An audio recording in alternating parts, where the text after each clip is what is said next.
Little storyteller. Sir Reginald, a brave knight with shiny blue armor and a kind smile, lived in a cozy castle next to Sunny Meadow.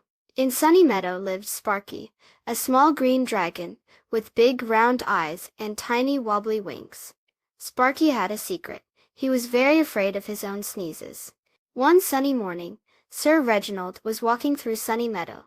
He saw Sparky hiding behind a big leafy sunflower, shaking. "Hello there, little dragon," said Sir Reginald gently.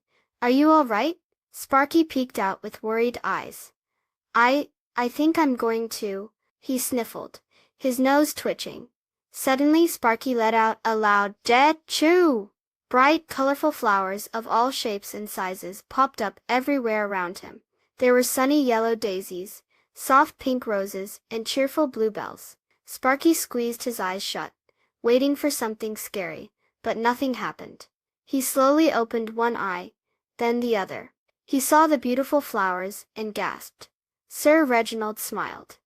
"Your sneezes make beautiful flowers," he exclaimed, pointing at a fluffy bumblebee buzzing happily around a bright red poppy. Sparky looked at the flowers again, really seeing them for the first time. They were so pretty. He giggled a little.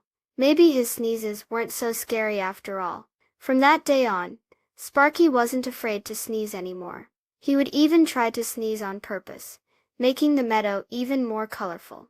Sir Reginald would often visit, and they would walk among the blooming flowers, enjoying the beauty Sparky's sneezes created. Sparky learned that sometimes, things that seem a little startling can actually bring a lot of joy and beauty to the world. Please subscribe. Thank you.